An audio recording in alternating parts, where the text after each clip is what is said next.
some time watching the live streams on Twitter, as well as reviewing a lot of blogs for common questions laced in the comments in order to create this list. This covers some questions on general SEO techniques and some advanced SEO techniques depending on how you look at it. While this is less technical than a lot of the other blog smut out there, I'm certain that many will find this foray into examining SEO techniques and general SEO questions to be fun and at times painful. SEO techniques have a way of confusing the hell out of a lot of people, especially upstarts and other online businesses that think they need to go from zero to advanced SEO techniques in 24 hours. My aim is to eliminate that confusion and make it just a little bit worse. These might be common questions for some of you, and a little recycled, but when it comes to making an SEO link bait fact, we want to cover as many bases as we can without boring the hell out of you. So without further gilding the lily, here's your damn list. 1. What does SEO stand for?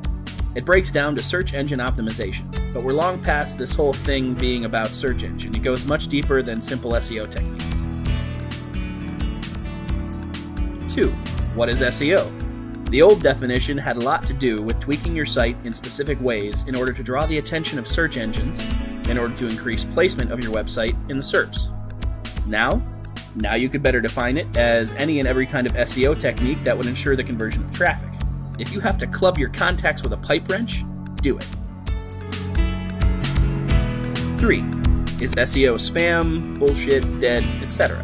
Not likely. Considering major companies are still practicing it, the New York Times, BBC, etc., it's not likely to suddenly disappear. Even the tools who pump their fists and call SEO consults crooks are still optimizing their websites. You can blame SEO for global warming all you like, but Al Gore still offers a bigger package than you, and he's boasting SEO techniques that can make a horse blush. 4. Why aren't we number 1 or on Google page 1?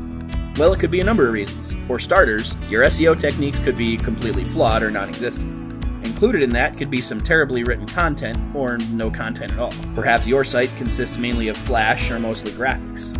Did you dump $2,000 into an Indian-based SEO agency? One of those things that get you spanked by Google for link spam? If all you wanted was a spanking, there are Russian brides that do that for half the cost. Number 5. I'm listed in the top Google spot when I search, but when my wife searches, she says I'm not number 1. I don't even rank. Get rid of her. You should always be number 1 in your wife's book. Either that, or it's a good idea to turn off personalization or log out of Google. Leaving that on and staying logged in will result in Google serving up your favorite dish. There's nothing like having your ego falsely inflated. Oh, Denver Painter, you're so big, you're number 1. Number 6. When will we see results from all of our advanced SEO techniques? Well, it really depends on the amount of work you put in, what SEO techniques you use, the keywords you're targeting, your on-page copy, your off-site links and their rank, etc. It can take a while, especially if you're going after competitive keywords. Some keywords might return results in hours or days, others might take years. It depends on how deeply you had your head up in the sand while you did keyword research. Number 7. Can we rank for iPhones? If that's what you're trying to sell, then yeah. You can also rank for breasts, baby bottles, nipple tassels, tires, ball cocks. That's not where I'm going. Leave it alone. The important thing is that you select the appropriate keywords, especially the long-tail keywords that give you more targeted results. Of course, you could just go for the really competitive words and dump your entire fortune into 2 weeks worth of competitive PPC. Let me know how that turns out for you, Mr. Trump. 8. Can we rank for everything, like a massive list of keywords? If you're Amazon.com, the answer is yes. It pays to narrow your target. Think of it like a battle against the Death Star. And yes, Google plays the part of Senator Palpatine. You can't just throw everything you've got at it and expect victory. You've got to narrow your target, lock onto a single goal and fire. Most of us grew up shooting womp rats in a T-16 back home on Tatooine. They're not much bigger than 2 meters. If you can hit those, you can peck the right targeted keywords. Number 9. How much does SEO cost? This is a question that everyone asks, and no one can really answer, except the man who's peddling the magical elixir. It's really just alcohol. The scope of work will determine how much you pay, but the SEO techniques are worth it if done by a professional agency that knows what they're doing. If you really want to figure, fine.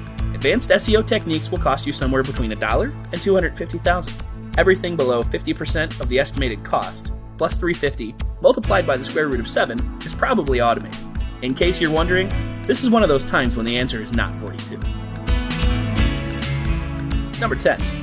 Why is SEO so expensive? Because there are many skilled people out there who know full well that you need SEO techniques that produce sales.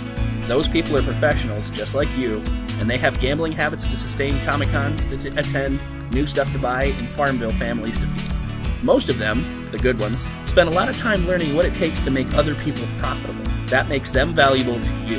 The business they generate and the work they do will more than cover the cost of the optimization.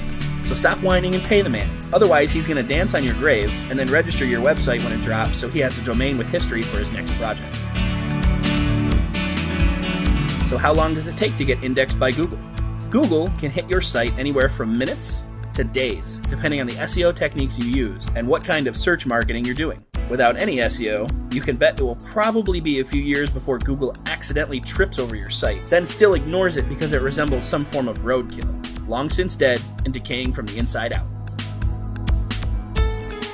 Number 12. How would I go about submitting my new site to Google, Yahoo, or Bing?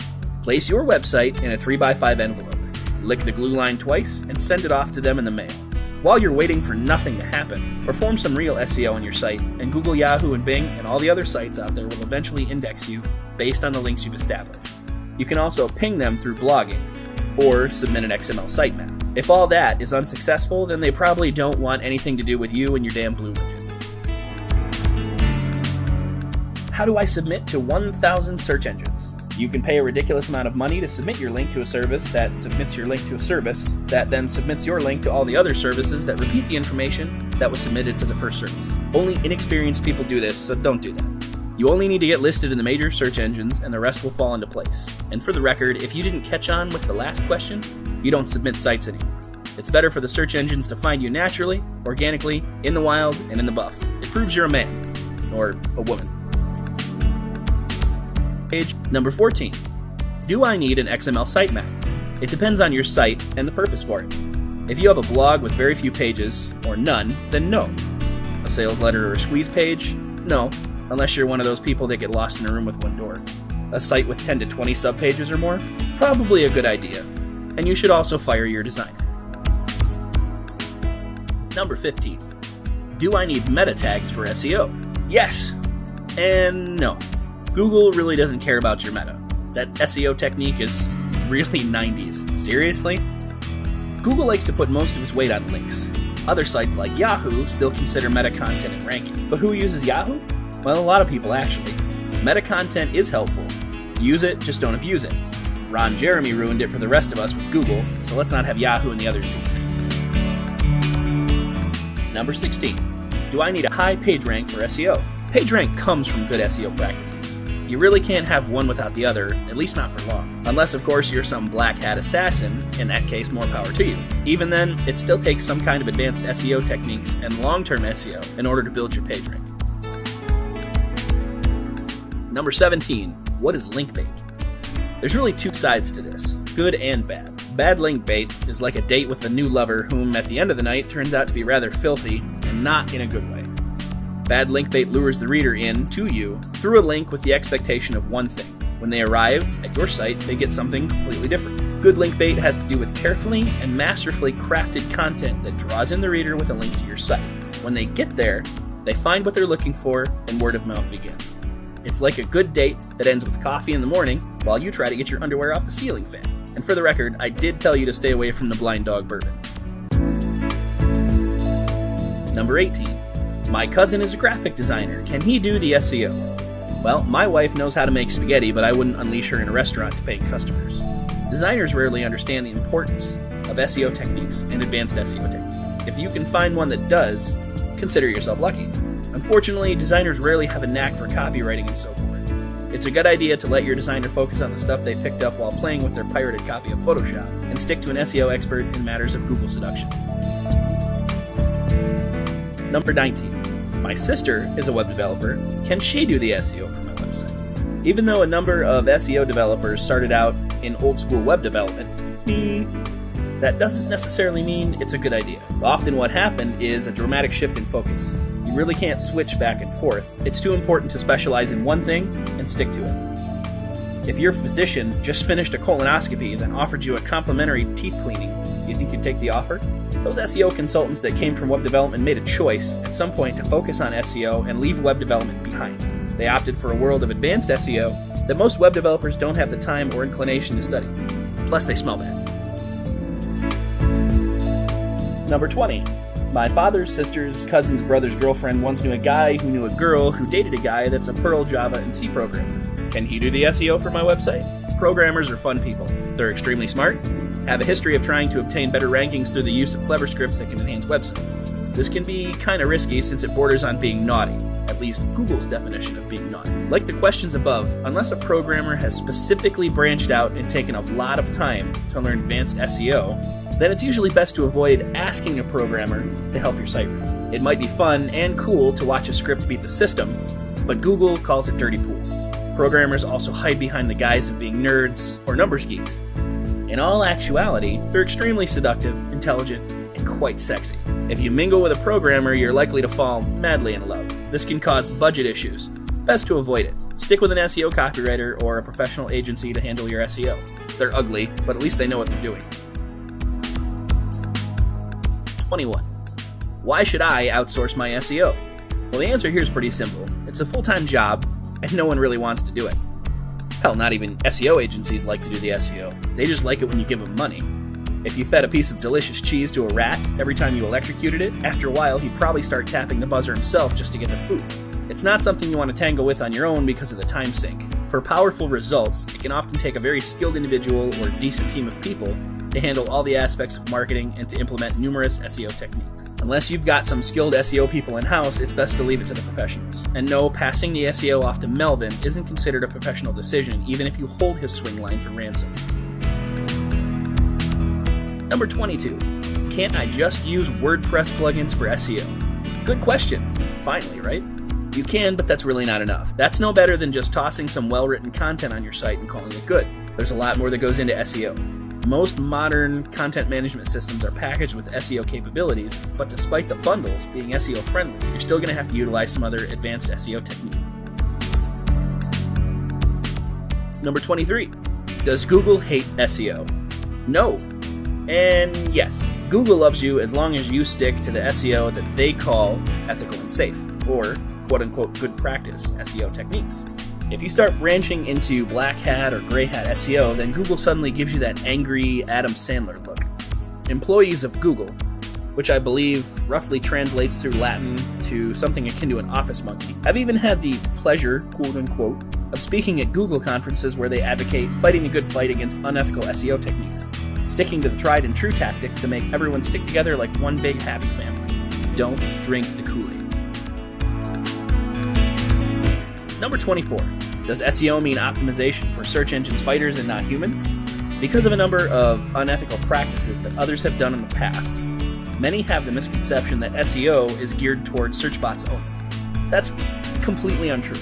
We craft SEO techniques that are completely readable to people while making sure that the search engine recognizes the SEO. So, alright, I suppose the SEO is a little geared towards a lot. It's important though to remember that people play a large part to determine your rank by linking to your site, promoting your content through social media, etc. So by playing up to the people, you're in a better position to brown-nose Google, Yahoo, and Bing. And number 25. Is buying links, hidden text, cloaking, IP delivery, etc. considered to be black hat? So now it's about color. Just kidding. There are a number of SEO techniques that people consider to be black hat. The fact is that for many SEO techniques, it depends entirely on the context in which it's used. Of course, there are some things that are simply not accepted. I can't go into detail because Google's watching. They're always watching. Measuring the context in which something was done is the only way to really decide whether or not something is considered black, white, or gray.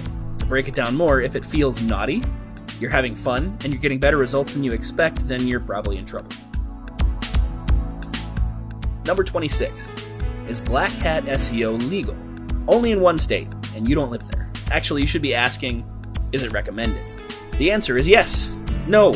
I mean, Google says so anyway, and so will everyone else who wants you to believe that they behave all the time when it comes to implementing SEO techniques. We're all good boys over here. That usually means that someone has done something wrong. If you have children, you know that already. It's not illegal, but search engines frown on the SEO techniques used to exploit algorithms and gain rank in the SERPs. It leads to spankings. We love or we hate those. Number 27. Does site size matter? Oh, that's a loaded question. I mean, guys, we've been asking this question for years, and we've never gotten a straight answer. We're always being led around the bush. Alright, I'll stop there. Historically, site size did matter. For some time, sites that had massive page amounts seemed to rank better, but now it's not really a factor. You can actually do more damage to yourself because you're wasting money on creating deep pages that never get indexed. Just because you can, doesn't mean you should. Lesson learned for any man who attempted to get a random body part waxed. Number 28. Do domain extensions, like top-level domains, .com, .co.uk matter? Yep, especially if you're in the respective country and you're looking for local results. You can gain a small advantage there by doing so. Likewise, there are a fair amount of people who believe .edu and .gov domains are more trusted domains through Google, so they carry more weight. Google denies that completely, stating that those domains are more trusted because of the sheer number of links they carry. And we all know that Google tells the truth every time. Number 29. Do no-follow links count? If you're a stalker, they don't, because you'll just follow them anyway. For Google, not at all. They carry no weight in the SERPs. They do, however, help greatly if you can get that link, even though it's no follow, in a place where people will see it and subsequently hit that link when they're looking for relevant content. If it brings visitors, then it counts. Number 30. What about search engine submission and meta tag optimization? I once knew a man who was burned at the stake for suggesting such a thing. And number 31.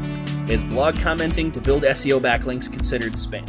Well, I don't know, Mr. California Real Estate. Maybe if you considered switching your username to something real and contributed to the conversation at hand, your post might be welcome instead of getting stabbed violently by Maya Kismet. So what if you have a question that didn't get answered by this extremely thorough and awe-inspiring video about SEO techniques?